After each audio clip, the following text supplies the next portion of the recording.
O que é uma bala que você driblou? Uma vez eu namorei esse cara. Mas acabamos, o que foi bom. Mais tarde descobri durante a fase de sais de banho que ele mordeu o nariz das namoradas. Ainda bem que eu não estava com ele na época ou teria sido eu. Poucos anos atrás, quando eu e a esposa estávamos olhando para comprar casas, tínhamos o coração voltado para uma certa casa que, reconhecidamente, teria espremido muito nosso orçamento. Embora nós pudéssemos conseguir, acabamos encontrando outra casa mais adequada e acessível. Mais tarde ficamos sabendo que o proprietário da casa que queríamos deixou com todos os móveis e utensílios que não era para ele, deixando os compradores da casa ferrados. Eles iniciaram um processo de repente, na semana seguinte, os pneus de seus carros foram cortados e alguém tentou incendiar a garagem deles. Yikes. Supemoriano de faculdade, amigo de um amigo, tinha acabado de voltar de uma viagem de carro para o Socal. 9 a 10 horas de viagem. Trouxe de volta um pouco do que ele afirmava ser autêntica comida mexicana. Eu estava no meio de alguns cursos de microbiologia de alimentos e desconfiava demais dos alimentos que eu sabia que tinham sido preparados, cozinhados e bem manuseados. Então lhe fiz algumas perguntas sobre quando foi cozinhada, como foi armazenada, etc. Odiei suas respostas e recusei. Avisei meu amigo para ficar longe também. Ele me ouviu devido a algumas histórias de horror que eu havia contado na aula. Os outros 4 porcos saíram. 2 dias depois, todos eles estavam sofrendo intensos sintomas de intoxicação alimentar. Não estou falando de e fiz uma sessão de vômito ou um pequeno caso de diarreia, cheio de rejeições repetidas de ambas as pontas por um dia a mais, febre, calafrios, desidratação, algum delírio de baixo nível. Nos primeiros dias eles sentiram que iria morrer. Nos dias seguintes, eles desejaram morrer para superar isso. 3 de 4 foram diagnosticados com 2 tipos diferentes de intoxicação alimentar. Meu amigo e eu tentamos ajudar, mas seu apartamento cheirava como uma estação de tratamento de esgoto e não suportava estar ali por mais de alguns minutos de cada vez. Não parei no gaseificador que eu parei todos os dias para tomar café pela manhã de ontem. Mais ou menos na mesma hora em que parei lá, uma garota foi baleada e morta. Funcionário na loja, quando foi assaltada. Uma ex, que enlouqueceu um pouco depois que eu terminei com ela. Ela acampou em seu carro no final do meu antigo quarteirão, que era um beco sem saída. Ela não sabia que eu tinha saído de casa e só estava assustando meus antigos companheiros de quarto. Mais tarde ela se casou com um cara que se parecia tão questionavelmente comigo, que outros em nossos círculos o chamavam de Walmart, meu nome, por causa de sua semelhança genérica comigo mesmo. Foi um verão selvagem naquele ano. Minha avó veio me buscar na pré-escola quando eu tinha 4 ou 5 anos para me levar para almoçar. Eu não queria ir porque eu estava no meio de uma atividade com meus amigos. Ela entendeu e seguiu seu caminho e morreu em um acidente de carro não 15 minutos depois. Se eu tivesse ido com ela, há uma boa chance de eu não estar digitando isto. Eu não sei se isso é uma bala desviada ou apenas o destino. Já se passaram 35 anos e ainda sinto falta dela. Ela era uma mulher tão boa e doce. Eu estava sentado em um cobertor em um parque quando eu tinha uns 16 anos de idade, mas decidi me mudar para poder ver alguns caras jogando frisbee e pouco tempo depois de me mudar, um galho enorme arrancou a árvore que eu estava logo abaixo. Se eu não tivesse mudado meu cobertor, teria sido gravemente ferido ou talvez até morto. O galho era tão grande quanto algumas árvores. Eu era terapeuta de massagem, mas desisti no início de 2020 para me tornar um engenheiro de software. Alguns meses depois, aconteceu o bloqueio e de repente me vi trabalhando remotamente para uma grande empresa com uma segurança de trabalho ridícula durante um dos piores anos da memória recente. Ainda lido com a culpa dos sobreviventes por causa disso, porque tive muitos amigos que perderam efetivamente o emprego no ano passado. O principal massagista do meu antigo emprego me odiava porque eu tratava meu tempo lá como um degrau até que eu terminasse meu curso. Mesmo sabendo que a culpa não é minha, sinto-me mal por saber que ela perdeu uma tonelada de clientela e teve que colocar sua vida em risco para conseguir pagar as contas. Decidi não ir assistir à linha de chegada para a Maratona de Boston em 2013. Eu estava a apenas alguns quarteirões de distância e decidi ir para o meu dormitório porque os líderes tinham terminado todos naquele ponto e eu não sentia que valia a pena ir assistir o resto. Menos de 10 minutos depois, comecei a ouvir sirenes da minha janela e recebi uma mensagem da garota com quem eu estava namorando na época em que eles não a deixavam sair do Tencoplay por alguma razão. Se eu tivesse continuado andando direto por Boston como havia planejado originalmente, Provavelmente teria chegado lá no momento em que as bombas explodiram. Meu noivo me deixa 3 meses antes do casamento. Passamos 2 anos tentando resolver as coisas, lutando progressivamente mais e mais. Ela começa a me tratar horrivelmente. Por isso, estamos nos engatando depois de beber juntos. E ela me diz para engravidá-la para que ela não tenha a escolha de voltar ou não para mim. Eu não a engravidei. Cerca de 2 semanas depois, cortei todos os laços com ela por causa de uma briga enorme. Descobri alguns meses depois que ela estava saindo com outro cara há mais de 1 ano e agora estava grávida. Então, sim, escapou de uma bala louca de rabo. Eu passei alguns anos trabalhando para um ponto de liquidação de varejo. Enquanto estava aberto ao público em geral, nossos maiores clientes eram os vendedores que entravam e compravam o melhor material a preços mais baratos que conseguiam. Depois voltavam e vendiam o material no eBay para obter lucro. Estas pessoas podiam ser realmente agressivas, especialmente nos dias de venda. Eles lutariam para serem os primeiros na fila. E não era inaudito que brigas físicas se iniciassem entre estas pessoas por itens populares ou de alto preço. Enquanto eu trabalhava lá, completei meu diploma universitário e acabei partindo para um trabalho mais bem remunerado e de menor estresse em minha área. Apenas alguns meses após minha saída, soube que um dos clientes de longa data do fornecedor foi banido de todos os locais de varejo da empresa por ter agredido meu substituto. Aparentemente, este funcionário havia trazido um carrinho de artigos eletrônicos de marca de nome para fora da sala de estoque, que foram reclamados pelos clientes antes mesmo de chegar às prateleiras. O vendedor em questão chegou lá um momento tarde demais ao ser informado de que não havia mais estoque daquele item, agarrou o funcionário pela garganta e tentou estrangulá-los. Não tenho dúvidas de que poderia ter sido eu se tivesse ficado por aqui. Algumas daquelas pessoas do eBay estavam apenas perturbadas. Estava muito doente. Estava em casa no meu aniversário. Os pais queriam que eu fosse ao médico de família. Eu só queria pegar a estrada para ir para casa e já estava no processo de ser examinado na cidade onde morava. Eles estavam pressionando muito para ir ao médico de família. Não demoraria muito, etc. Eu disse bem e fui. Disseram-me que naquele dia eu tinha câncer sem dúvida e fui hospitalizado, diagnosticado com linfoma não muito tempo depois. A bala que eu escapei, não tive notícias de um médico da cidade onde vivi por 3 meses. Provavelmente não teria conseguido 3 meses. Quando eles finalmente me chamaram, eu estava em 3 ciclos de quimioterapia. Espero que isto conte. Pelo menos, é um desastre evitado por pouco. Eu já dei essa história antes, mas, anos atrás, quando eu estava no ensino médio, meu irmão e eu tínhamos beliches, e ele tinha o de cima, que era segurado com barras de metal. Se você já viu Step Brothers, você pode ver onde quero chegar com isto. Exceto que é com barras de metal em vez de caixas limpas. Bem, como morávamos em uma casa velha em um bairro de campo, ocasionalmente tínhamos percevejos. Minha cama os pegou especialmente mal. E foi ainda pior durante o verão. Normalmente, eu ia para a cama primeiro, mas como estava cansado de ser mordido, escolhi ficar acordado o máximo de tempo possível, enquanto meu irmão ia para a cama. Ele pulou na cama dele, que depois caiu na minha. Ela não caiu por terra. Ao invés disso, o lado que caiu foi onde minha cabeça estaria. Eu dormi em uma cadeira naquela noite. Eu namorei esta garota por um tempo. Ela era legal e como as pessoas fazem em algum momento, muito cedo ela pergunta que idade você quer ter quando tiver filhos. Eu disse idealmente como no início dos meus 30 anos. Eu quero ter uma única vez só por estar casado. Ela diria então para mim eu poderia tê-los a qualquer momento. Você sabe que daqui a 10 anos estaria bem ou este ano estaria bem, não penso muito nisso. Mas ela me fazia essa pergunta semanalmente e eu continuava dando a ela a mesma resposta. O relacionamento durou o tempo suficiente onde íamos fazer sexo logo quando estávamos falando de coisas habituais como preferências etc. Eu disse que queria usar um preservativo e ela não queria mostrá-lo.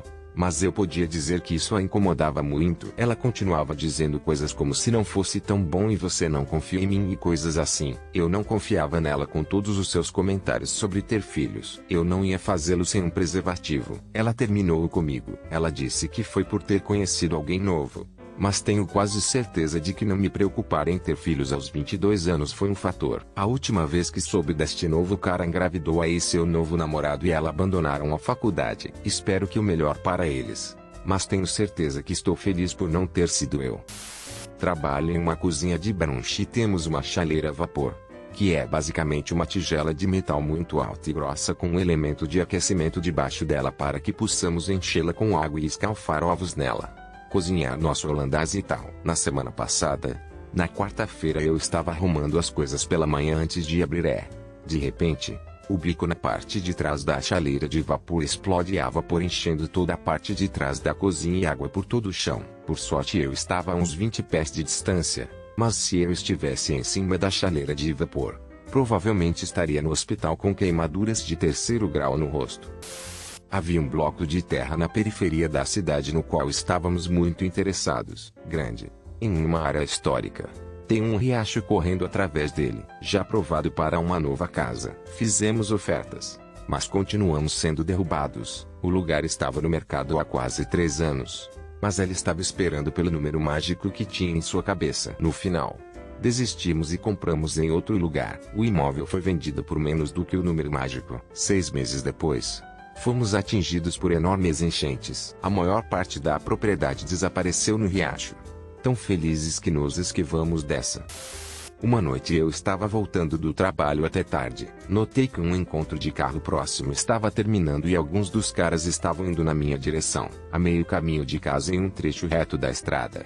Por acaso eu olho no meu espelho retrovisor e vejo um carro chegando rápido. Rapidamente fiz uma varredura na estrada à frente e vi que ela ia atravessar da pista 3 para a pista 1, minha pista, para passar por uma pequena brecha no trânsito. Decidi voltar com calma para garantir que ela tivesse espaço porque eu realmente não quero ser apanhado em algum acidente esta noite. Eu vi passar para cruzar as faixas e fui então obscurecido por um carro adiante à minha direita. Quando ele saiu de trás daquele carro, ele estava de lado para mim, bateu na barreira e girou enquanto eu usava todos os meus freios. Quando parei, eu estava a cerca de 15 centímetros de onde seu óleo e fluidos haviam sido despejados na estrada. Por algum milagre o cara estava completamente bem. Me pediu para não chamar a polícia e se recusou a compartilhar qualquer detalhe comigo. A polícia chegou e praticamente disse que se eu não tivesse começado a desacelerar, quando o fizesse, teria sido apanhado no acidente. Tenho fotos e um vídeo que apareceu no Instagram há algum tempo atrás. Eu tinha talvez 7 anos de idade, brincando no meu bairro. Lindo dia ensolarado. À vista da minha casa. Um carro parou. Um cara saiu. Pediu ajuda. Disse que eu só tinha que colocar meu pé no freio para que ele pudesse consertar seu carro. Ele parecia ser um homem legal e começou a falar sobre como segurar o freio. Eu estava concentrado na execução, se eu pudesse fazê-lo, e comecei a caminhar até o carro dele. Um vizinho gritou pela janela da tela deles, perguntando com raiva o que eu estava fazendo. Disse-me para ir para casa. Eu não sabia por que eles estavam com raiva de mim, mas eu corri para casa. E o cara fugiu. Só quando eu era um adulto é que pensei nisso e percebi que isto era suspeito. Na época, nem mencionei isso aos meus pais, nem ao meu vizinho. Minha ingenuidade era de tirar o fôlego. 3 anos de relacionamento. Deveria ter terminado mais cedo. Mas eu sou uma ventosa para caras que conseguem arrancar as lágrimas. Eu acho. Eu estava aberto a expectativas renda dupla. Nenhum tipo de relacionamento com crianças. Bem, ex-BF nunca poderia manter um emprego nem mesmo por 1 ano e só continuaria obtendo certificações por coisas. Trabalhando por alguns meses. Depois pararia. Pulverização de insetos. Esquemas de pirâmide de seguros. Scamming golpe e condução de caminhões que eu não tenho certeza se ele ficou com ela e porque essa foi a gota d'água. Ela estava viajando para o trabalho, e já tinha dificuldade em manter contato comigo. Eu lhe implorava para falar comigo. E sua resposta seria: é como eu sou e não planejo mudar. Que tal se eu simplesmente deixasse meu emprego e voltasse? O que eu teria feito ter uma dívida enorme para com os caminhoneiros com os quais ele treinou. Eu lhe perguntei então o que ele planejava fazer como trabalho, e como ela manteria um emprego. Ela respondeu: só preciso trabalhar até você se formar e se tornar um professor. Este idiota queria apenas ficar em casa enquanto eu trabalhava. Eu disse a ela que estava tudo acabado e então ela tentou me implorar para ser amigo com benefícios. Um mau divórcio me levou a ser adotado. Acontece que meu pai biológico era um ávido usuário de drogas e minha mãe biológica e seus filhos estão permanentemente deficientes devido a um vazamento de monóxido de carbono. Agora meus pais adotivos não eram os melhores, mas pelo menos eu não acabei sendo criado em uma casa de festas, com danos cerebrais permanentes, ou morto. Dois na verdade. A primeira é triste. Eu dormi demais uma vez em 2002 e perdi uma carona com minha namorada até a igreja. Sua família sofreu um acidente de carro que a matou. Mas sua mãe e suas irmãs sobreviveram. Ela estava sentada em meu assento habitual do carro. Motoristas traseiros. Sorte de estar viva. Mas sempre perturbada com o e se. Em segundo lugar, uma bala literalidade. Eu estava prospectando em um clube de motociclistas que eu não vou citar. Eu estava na casa do clube bebendo com todos os caras quando outro membro do clube parou para visitar. Foi legal no início. O cara era engraçado. Mas barulhento. Ele decidiu discutir com o meu, futuro presidente do clube. Sobre o que eu provavelmente nunca saberei e não me importo. Um tiroteio começou na casa do clube. O visitante estava correndo pela porta da frente quase para trás e disparando na minha direção geral. No bar, eu estava armado com uma licença de porte escondida e uma pistola de Springfield. Eu me desobstruí. Encontrei cobertura e esperei até que me parecesse adequado sair por uma porta lateral. Eu nunca atirei. Um membro foi atingido na bochecha do traseiro e o visitante foi atingido no braço. Não houve nenhuma visita ao hospital e nenhum envolvimento policial. Eu falei com o presidente no dia seguinte e disse que não era para mim e ele respeitou meus desejos. Embora um pouco zangado. É Timișoara, Romênia. 17 de dezembro de 1989. Estou com milhares de manifestantes de rua marchando. Durante uma tarde de dezembro excepcionalmente quente, a temperatura externa estava próxima de 18 graus Celsius. Enquanto que normalmente isto seria frio o suficiente para mantê-lo dentro de casa. Algumas bandeiras de ondas com símbolo comunista removido do centro amarelo da bandeira tricolor. Todos estão entoando Ceausescu abaixo com Ceausescu. Neste ponto, estamos indo da Praça da Ópera para a Praça da Liberdade. Dessa praça, há uma rua passando pelo Hotel Continental até o prédio do Partido Comunista. Os trilhos dos bondes passavam pelo meio, não há mais. A cerca de 150 metros. Vejo um transportador anfíbio blindado, TAB no exército romeno, no meio da rua. Onde está o trilho dos bondes? Nenhum bondinho estava correndo naquela tarde. Estou olhando diretamente para ele. E o oficial, eles tinham chapéus especiais. Olhando através de binóculos entra no TAB. A escotilha da torre se fecha, BTW.